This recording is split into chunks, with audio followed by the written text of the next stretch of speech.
The twin moons of Zilaria shone brightly in the alien night sky, casting silver light over the grand palace. Inside, the royal court was full of noise, colors, and strange alien faces. Tall guards in golden armor stood in a perfect line, holding long crystal spears.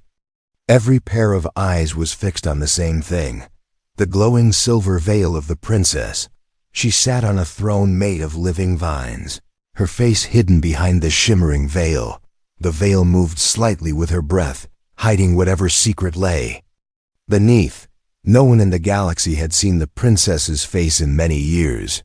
Some said she wore it because her beauty was too dangerous for mortal eyes. Others whispered that she hid a terrible curse. Only one thing was certain: she refused to remove it for anyone. Over the years, many warriors, nobles, and explorers had come from far worlds to ask for her bond. The bond was a sacred joining of life, mind, and destiny. It could unite two people forever and give them shared strength and power. But there was one rule: the bonding must happen before the suitor could see her face, and every single one refused when they heard this rule. Then came the human. His name was Ethan Cole, a soldier from Earth who had traveled to Zilaria on a peace mission. He entered the royal court wearing simple battle-worn armor. His steps were calm, his eyes steady. The alien nobles whispered to each other, mocking him in low voices. The royal announcer, a tall alien with silver skin and 6 fingers, spoke in a deep voice. "The human requests an audience with Her Highness." The court laughed. The announcer turned to Ethan and said, "Do you understand the law, human? You must bond before you can see her face." Ethan nodded without hesitation. "I understand," he said, "and I agree." The laughter grew louder. Some aliens shook their heads. Others smirked. One of the nobles, a tall creature with green scales, leaned forward and said, "Foolish human, many have come before you. All have walked away. Why do you think you can do what they could not?" Ethan's voice was steady. "Because I don't judge people by what they look like. I judge them by their heart." The court grew silent. Even the princess tilted her head slightly, as if surprised. For a long moment, she said nothing. Then her soft voice came from behind the veil. "Very well, human. If you wish to proceed, you must come forward." Ethan stepped toward her throne. His boots clicked softly on the crystal floor. The air was heavy with strange perfume, and the hum of alien music played in the background. The princess raised one delicate hand, covered in silver gloves. "If you bond with me, your life will never be the same," she warned. "Our fates will be tied forever, and there will be no way to undo it." "I understand," Ethan said without looking away. The princess's voice grew softer. "You are not afraid?" "Fear is natural," Ethan replied, "but it should not control our choices." The alien council members looked at one another. Some seemed impressed, others looked worried. The head of the council stepped forward, his robe flowing like liquid metal. "Before you bond, you must prove you are worthy," he declared. "No human or alien can bond with the princess without passing the trial." Ethan asked, "What trial?" The head counselor's eyes glowed faintly. "You will go into the crystal forest and bring back the Heartstone. It is a rare gem found deep within, guarded by creatures that will not welcome you. Only then will we know if you are strong enough." Ethan accepted without hesitation. The princess lowered her head slightly, as if studying him again. "Do this, and we will speak once more," she said. The guards stepped forward and opened the massive palace doors. Beyond them, the alien night stretched far and strange. The distant trees of the crystal forest shone faintly with their own light. The court watched as Ethan walked out into the unknown. His figure grew smaller until the silver moonlight swallowed him.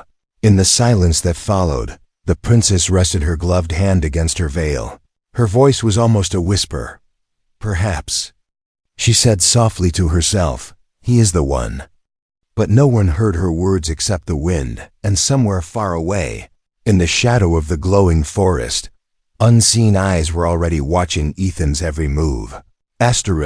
The morning light of Zelaria was strange to human eyes. The twin suns rose together, casting golden and blue light across the land. Ethan walked back toward the palace gates, his boots covered in silver dust from the roads. He had returned from the crystal forest with the Heartstone, a glowing gem pulsing faintly in his hand. The guards looked at him with wide eyes, surprised that a human had survived. Inside the palace, whispers spread quickly. The alien nobles gathered along the crystal halls, their colorful robes swaying as they turned to look at him. No one had expected the trial to end so soon. The council members stood waiting at the far end of the hall. The head counselor, with his robe flowing like liquid metal, stepped forward. "You have passed the trial, human," he said in a deep voice. "Now you may meet the princess in her private chamber." Two guards escorted Ethan through corridors lined with glowing vines. The air was filled with the scent of alien flowers, soft and sweet. At last, they reached a tall door of silver and glass. The guards opened it slowly, and Ethan stepped inside. The chamber was silent, except for the faint sound of flowing water. A small fountain stood in the center, its streams glowing softly in the dim light. The walls shimmered with living patterns, changing color as they moved. At the far end of the room, on a low seat surrounded by silk cushions, sat the princess. Her silver veil glowed faintly, hiding her features but revealing the shape of her face. She did not rise, but her head turned toward him. Her voice was calm yet distant. "So, the human returns," she said. "Many have failed before you, yet here you stand. Why?" Ethan took a step forward, his boots making no sound on the soft floor. "Because I keep my word," he said simply. "I said I would try, and I did." The princess tilted her head slightly, studying him through the veil. "You are not like the others," she said. "They wanted to see my face before deciding. You agreed without question." "I told you," Ethan replied. "I care more about the heart than the face." For a moment, silence filled the chamber. The princess's hands rested gently in her lap, gloved in silver. "Do you not wish to know what lies beneath this veil?" she asked softly. "I do not need to," Ethan said. "If you wish to show me, you will. If you do not, that is your choice." Her voice grew quieter, almost uncertain. "And if my face hides something terrible?" "Then it changes nothing," Ethan answered without hesitation. The princess turned slightly away, as if his answer stirred something deep inside her. She rose gracefully from her seat and walked closer. Her movements were slow, controlled, almost like a dance. When she stopped in front of him, he could see the faint shimmer of her eyes through the veil. "You have courage," she said, "but courage alone is not enough. There are those in this palace who will not accept you. Some believe a human should never bond with one of our blood. They will try to stop this." Ethan met her gaze. "Even through the veil. Let them try," he said. The princess stepped back, her voice returning to its calm tone. "Our bond is more than a promise. It is a joining of minds and souls. If we complete it, you will be bound to me forever. You will share my burdens, my dangers, and my enemies." "I understand," Ethan replied, "and I still agree." She turned toward the fountain, her reflection shimmering in the water. "Then the next step is the ceremony of trust," she said. "It will be held at night. Beneath the moons, you will stand before the council, and before me. If you hesitate even once, the bond will fail." "I won't hesitate," Ethan said firmly. The princess looked at him for a long time without speaking. Then she nodded once. "Very well." As he left the chamber, Ethan noticed shadows moving at the edge of the hallway, figures slipping away into the darkness. Watching him, he could feel the weight of unseen eyes. The palace was beautiful, but it was also full of danger. Far behind him, in her chamber, the princess stood alone. Her hand rested gently against the veil. "A human who does not fear me," she whispered to herself. "Perhaps he is the one." But outside, in the twisting corridors of the palace, whispers were already growing louder. Plans were being made, and not all of them wished for the human to survive the coming night. Night fell on Zelaria, and the palace glowed under the twin moons. The air was cool, carrying the faint scent of alien flowers. Ethan stood in a large open courtyard, surrounded by tall crystal pillars. Their surfaces reflected moonlight in hundreds of colors. The alien council gathered in a half-circle, their robes shifting like liquid light. At the center, on a raised platform, stood the princess, still hidden behind her silver veil. The ceremony of trust was about to begin. This was the second and final trial before the bonding. Ethan could feel dozens of eyes on him, some curious, some hostile. The head counselor stepped forward, his voice echoing through the courtyard. "Human, the heartstone you brought from the crystal forest proves your strength. But the ceremony of trust will prove your loyalty. If you fail, you will not leave this place alive." Ethan did not flinch. "Tell me what I must do," he said. The head counselor's eyes glowed faintly. "You will stand unarmed while the princess walks among you. She will place her hand upon your chest. If you carry fear, doubt, or dishonor in your heart, the bond will reject you and you will be cast out." The crowd murmured. Some aliens whispered that a human could never pass such a test. Others watched in silence. The princess stepped down from the platform, her long gown flowing like water. The silver veil shimmered with every step. Ethan stood tall, hands at his sides. His heart beat faster, not from fear, but from the weight of the moment. The princess stopped in front of him, tilting her head slightly. Even through the veil, he could feel her gaze searching him. "Do you trust me?" she asked softly. "Yes," he replied without hesitation. She stepped closer, the faint sound of silk brushing against the floor. Her gloved hand rose slowly until it hovered over his chest. Then she placed it gently against him. The touch was cool at first, then warm. A faint light spread from her hand, glowing between them. Ethan felt something strange, a soft pressure in his mind, like a door opening. Images flashed before his eyes. He saw the twin moons over a battlefield, the princess standing in the rain, her veil torn, her eyes full of sorrow. He saw a great war, starships burning in the void, and her people fleeing. He saw her alone in a dark chamber, her face hidden, her shoulders heavy with grief. The visions faded, and he was back in the courtyard. The princess's hand lingered against his chest. Her voice was quieter now. "You have seen a part of my past," she said. "You know the weight I carry." "I do," Ethan replied. "And I still stand here." She withdrew her hand, but for a moment she did not step away.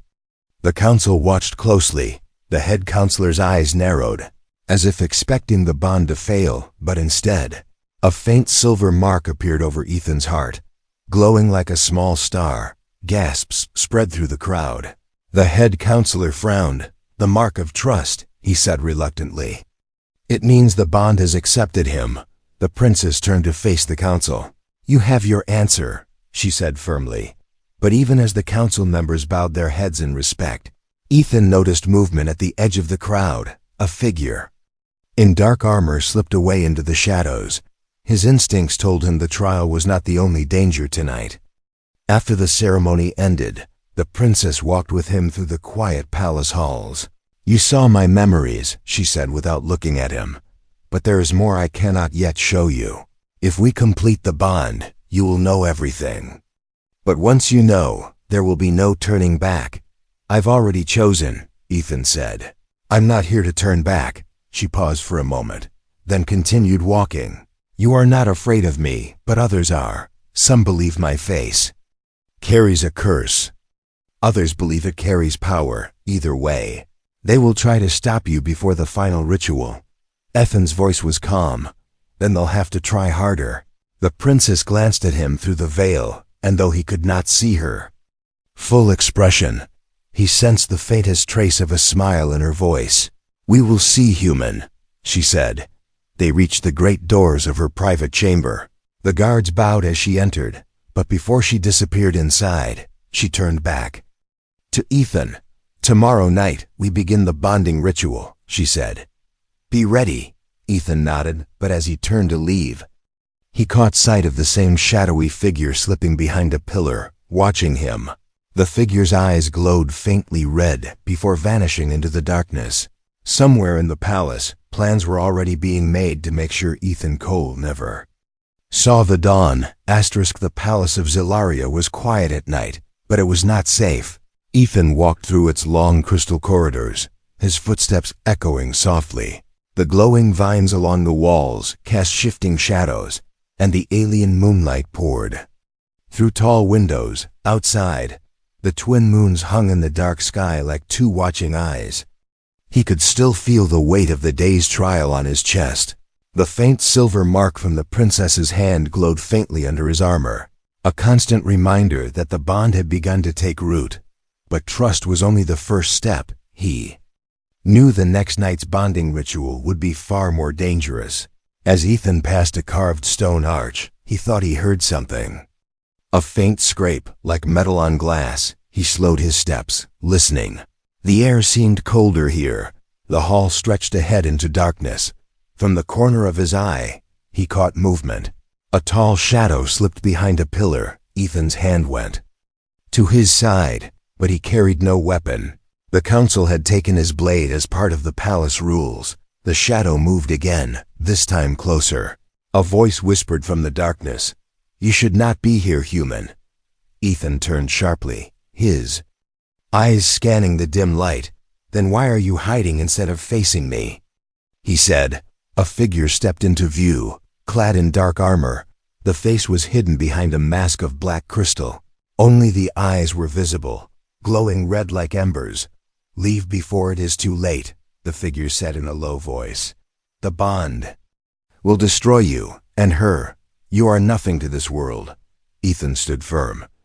"If that's true, then why warn me?" The masked figure did not answer. Instead, they lunged forward. A curved blade flashing in their hand, Ethan stepped back, the blade slicing the air where he had been. He caught the attacker's wrist, twisting sharply. The blade clattered to the floor, but before Ethan could strike back, the figure slipped free, moving with inhuman speed. The attacker vanished down a side corridor, leaving only silence behind. Ethan picked up the fallen blade, its surface cold and black. He hid it under his arm before the guards arrived. When two alien guards appeared moments later, their crystal spears glowing, they asked, "We heard a sound. Is everything all right?" Ethan nodded calmly. "Just the wind," he said, knowing that telling them would only cause more suspicion. Later that night, as he returned to his quarters, Ethan found a folded piece of silver cloth on his bed. It was not there before. When he opened it, a single line was written in strange alien script, but he could read it. The words shimmered and shifted into his language. "Do not trust the council." The next morning, the palace seemed calm, but Ethan knew the calm was an illusion. The nobles walked the halls in their bright robes, speaking in low voices. The guards stood at attention, but their eyes followed him everywhere. He was summoned to the princess's chamber. This time, the door opened before he could knock inside. The room was filled with the scent of fresh water and soft flowers. The princess stood by the fountain, her silver veil bright in the sunlight. "You were awake late last night," she said without turning to face him. Ethan kept his voice steady. "I had trouble sleeping. There are whispers in the palace," she continued. "They say someone was seen moving through the dark halls, searching for you. Whispers travel fast here." Ethan replied. She turned slightly, her hidden eyes meeting his. "There are those who fear the bond between us. Some fear it will break old traditions. Others fear it will fulfill the prophecy." Ethan asked, "What prophecy?" Her voice grew softer. "That one day, someone who dares to bond with me without seeing my face will unite the galaxy. But such unity would mean the end of certain powers, and not everyone wants peace." Ethan took a step closer. "Then we'll just have to make sure they fail." For a long moment, the princess said nothing, then she turned away. "The bonding ritual begins tomorrow night," she said. "Until then, you must remain in the palace. But be careful, human. The shadows here are not always what they seem.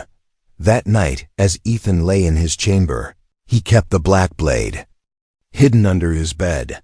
The words on the silver cloth replayed in his mind. Do not trust the council. Somewhere in the palace, the masked figure was still moving through the shadows, and Ethan knew they would strike again. The question was not if, but when. The day before the bonding ritual, the palace felt different. The air was heavy, as if the walls themselves were holding their breath. Ethan moved through the crystal corridors, aware that every guard's eyes followed him, some with curiosity, others with open dislike. Rumors had spread like fire since the trial of trust. The alien nobles whispered to one another in the halls, covering their mouths with jeweled hands. Ethan caught fragments of their words. The prophecy. Dangerous. Human blood.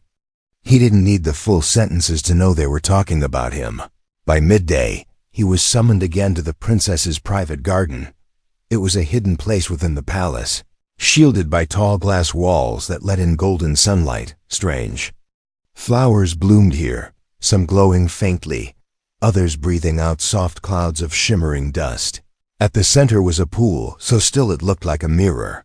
The princess stood by the water's edge, her silver veil moving gently in the breeze. She turned slightly as Ethan approached. You are becoming the most talked about man in the palace, she said. Her voice calm, but with a trace of something else. Perhaps worry. I've been called worse, Ethan replied. She tilted her head. You know they will not stop trying to end this bond. I know, Ethan said. But I'm not going anywhere. The princess walked along the edge of the pool, her reflection rippling. Do you know why I hide my face? She asked suddenly. Ethan shook his head. I've heard a dozen different stories. Some say it's cursed. Others say it's too beautiful. Which is it? She stopped walking, her gloved hands resting lightly in front of her. It is both, she said softly. Long ago, before I was born, my family ruled without question. But when my mother unveiled her face to the galaxy, it caused war. Her beauty drove some to obsession and others to madness. Whole worlds fought to claim her. And when she refused them all, they tried to take her by force. Ethan listened in silence as she continued. When I was born, the same beauty passed to me, but with it came something more, a mark glowing across my skin. A mark that the old texts say belongs to the one who will unite all worlds or destroy them. I was veiled as a child for my safety, and for the safety of the galaxy. So this isn't just about appearance, Ethan said. It's about prophecy. Yes, she answered. That is why the council fears you. If you bond with me without seeing my face, the prophecy will be fulfilled, and their power will end. Ethan stepped closer, lowering his voice. Then maybe it's time their power ended. The princess looked at him for a long moment, then turned her gaze back to the still water. You speak as if it is simple, but if the prophecy is true, the moment you see my face, the galaxy will change forever. Not all change is good. I'll take that risk, Ethan said, before she could answer. A faint sound echoed through the garden, the quiet scrape of metal. Ethan turned quickly, scanning the shadows, but saw nothing. The princess didn't move. They are watching, she said. They want you to fear them. Then they'll be disappointed, Ethan replied. That night, Ethan stayed in his chamber, but his mind was restless. He couldn't stop thinking about her words, the beauty that could start wars, the glowing mark, the prophecy. It was too much to be just a legend. He remembered the visions he saw during the trial of trust, the battlefield, the burning ships. Her eyes filled with sorrow. Hours later, there was a quiet knock at his door. Ethan rose, ready for trouble, but when he opened it, he found the palace servant who had guided him on his first day. The young alien looked around nervously before stepping inside. I should not be here, he whispered, but you must know something before tomorrow. Ethan closed the door. Tell me. The veil is not to hide a curse, the servant said quickly. It is to protect us all. If the wrong person sees her face, the galaxy will burn. The council believes that person might be you. Ethan's eyes narrowed. Why would they think that? Because you passed the trials without fear, the servant said. Because she has already begun to trust you. And because the prophecy says the one who does not demand to see her face is the one who is destined to see it. Before Ethan could ask more, the servant slipped out, vanishing into the dark corridor, leaving him with more questions than answers. As the night deepened, Ethan stood at his window. Looking out at the alien sky, the twin moons shone brightly, casting silver and blue light. The day of the bonding ritual arrived, and the palace was alive with movement. The crystal halls were lit with floating orbs of golden light. Soft music drifted through the air, and the scent of rare alien flowers filled every corner. Yet beneath the beauty, there was tension. Ethan could feel it in every look, every whisper that followed him. The council had ordered the ritual to be held in the Grand Moon Hall, a vast open space with a glass ceiling that revealed the twin moons above. The princess would enter from the far side, Ethan from the other, and they would meet at the center where the sacred bonding crystal awaited. As the time drew near, Ethan was led to a preparation room by two guards. They bowed stiffly but spoke no words. He could sense their discomfort, perhaps even dislike. One of them glanced at him in a way that made Ethan's instincts tighten. When the signal came, he walked toward the Grand Moon Hall. The massive doors opened slowly, revealing the wide space. The alien nobles stood in a circle around the bonding platform, their eyes reflecting the moonlight above. At the far end, the princess stood still as a statue, her silver veil glowing softly. Ethan's steps echoed in the silence as he moved forward. The music faded, and the head counselor's voice rang out, "Let the ritual begin." But before Ethan could reach the platform, the hall's side doors burst open. A group of armed figures stormed in, the same masked rebels who had attacked him in the palace shadows. Their blades glinted under the moons, and their voices shouted in a language Ethan didn't fully understand. But the message was clear. They had come for the princess. The nobles screamed, rushing away from the platform. Guards moved to intercept. But the rebels were fast. Two of them went directly for the princess. Ethan didn't think. He ran, closing the distance in seconds. The first rebel swung his curved blade, but Ethan ducked under the strike, grabbing the attacker's arm and slamming him to the ground. The second rebel raised a weapon toward the princess, but Ethan caught him with a hard kick, sending the figure crashing into the platform steps. The princess stepped back, her gown swirling, her voice calm but urgent. "Ethan!" He turned just in time to see a third rebel racing toward her from the side. Ethan lunged, grabbing the attacker's shoulder. But before he could stop them, the rebel's hand shot forward, snatching the sacred bonding crystal from its pedestal. "No!"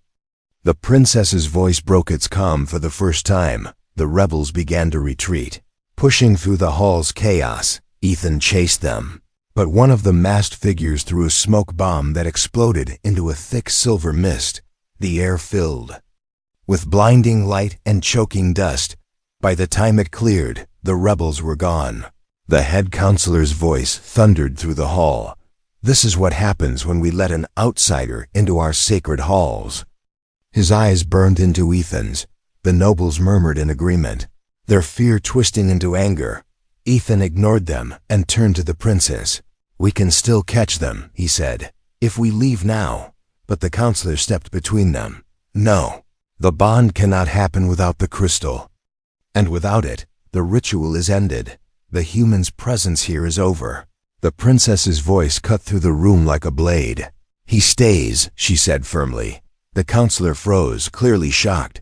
She moved toward Ethan, her veil shimmering. "In the moonlight, the rebels will try to flee into the mountains. They will hide among the crystal caves. If we do not recover the bonding crystal before the next full moon, the chance to bond will be lost forever." The counselor tried to speak, but she raised her hand, silencing him. "I will go with him," she said. The entire hall seemed to stop breathing. Ethan looked at her, knowing the danger. "If you come with me, they'll target you even more." "They already do. she replied softly. "But I will not hide behind walls while our future is stolen." That night, the two of them prepared to leave the palace in secret. The princess exchanged her ceremonial gown for travel armor made of silver and black fabric. Ethan retrieved the curved black blade he had taken from his first attacker. The moons lit their path as they slipped out through a hidden passage beneath the gardens. Far away, in the jagged mountains under alien stars, the rebels were moving quickly, carrying the crystal toward some unknown purpose. Their leader, still masked, looked up at the sky and spoke to the others. "Tomorrow the prophecy ends." Ethan and the princess rode into the night on swift alien mounts. The cold wind biting against their faces, neither spoke for a long time. But both knew the truth. This journey would end either in victory or in their deaths. The mountains of Zilaria were cold and silent under the twin moons. Jagged peaks rose like black teeth against the sky. Ethan and the princes moved carefully through narrow paths, their mounts breathing out white clouds of mist in the freezing air. Somewhere ahead, the rebels carried the sacred bonding crystal, and if they reached the crystal caves, they could disappear forever by dawn. They reached the base of a great cliff. Tracks in the dust showed the rebels had passed through only hours earlier. Ethan crouched to examine the trail. "They're close," he said. The princess stood beside him, her silver veil glowing faintly in the pale light. "Then we must move quickly," she replied. The path grew steeper, forcing them to leave the mounts behind. They climbed, the wind howling around them. Ethan kept glancing over his shoulder, half expecting another ambush. But the rebels wanted distance now, not confrontation. At last, they reached the mouth of the crystal caves. The entrance shimmered with strange light, and the air inside hummed softly. The princess stepped forward, her voice low. "These caves can twist the senses. Stay close to me." They entered, the walls around them made of living crystal, reflecting their images 1,000 times. Every step sent ripples of light through the cave. Somewhere ahead, voices echoed, the rebels, speaking quickly. Ethan and the princess followed the sound. Moving quietly, they reached a wide chamber where the rebels stood around a black stone altar. The sacred bonding crystal rested at its center. Glowing with pure silver light, the masked leader raised a hand. "Destroy it," he ordered. Ethan didn't wait. He charged forward, the curved black blade in his hand. The rebels turned, weapons raised. The chamber filled with the clash of metal and the sharp ring of crystal being struck. Ethan fought fiercely, blocking and striking. His movements were quick and precise. But there were too many enemies. One rebel slipped past him, rushing toward the princess. She moved with unexpected speed, her silver-gloved hand striking the attacker in the chest. A burst of light flared, sending the rebel flying backward. Ethan caught the moment in his peripheral vision. Her power was not just in her beauty. The masked leader grabbed the bonding crystal, trying to flee through a side tunnel. Ethan saw him and gave chase. Their footsteps echoed through the cave as they raced over slick crystal floors. At the last moment, Ethan dove forward, tackling the leader to the ground. The crystal rolled across the floor. Stopping at the princess's feet, the leader hissed under his mask. "You have no idea what you're doing, human. If you complete the bond, you will doom us all." Ethan pulled the mask away, revealing a scarred alien face. "If peace is doomed to you, then yes," he said. The princess knelt and picked up the bonding crystal. Its light surrounded her, bathing the chamber in silver. "The time has come," she said. Ethan walked to her side, breathing hard. "Here?" he asked. "Yes," she replied. "The bond must be completed under the light of truth, and here. There is no hiding." Slowly, her hands lifted to her veil. Her voice was steady, but her breath was slow. "Once you see me, there's no turning back. The prophecy will begin." Ethan met her hidden gaze. "I'm ready." She lowered the veil, and for the first time, Ethan saw her face. It was beyond beauty, not just perfect features, but something deeper, a light within her skin, a glow that was both warm and dangerous. Across her cheek and forehead, The mark burned bright, like silver fire. It was alive, shifting with every heartbeat. Ethan felt the weight of her presence, the truth of the prophecy pressing into him. But he did not look away. "I told you," he said quietly. "I judge the heart, not the face." She placed the bonding crystal between them. Her hands covered his, and light surged upward, filling the cave. Images flashed before their eyes. Worlds at war, then worlds united, the council falling, the galaxy standing together. The bond tied their lives into one, a thread of light connecting their hearts and minds. When the light faded, the rebels were gone, fleeing into the darkness, knowing they had failed. The princess stood beside Ethan, her veil gone now, her mark still glowing. "It is done," she said. They stepped out of the cave into the cold dawn. The twin moons sinking low over the horizon, the mountains seemed quieter, as if the world itself had changed. Ethan looked at her, a faint smile on his lips. "So what happens now?" She turned her gaze toward the distant palace. "Now," she said, "we return, and we make the prophecy real, together." They began the journey back, their footsteps in sync, the bond between them unbreakable, and above them, the alien sky seemed brighter than it had ever been.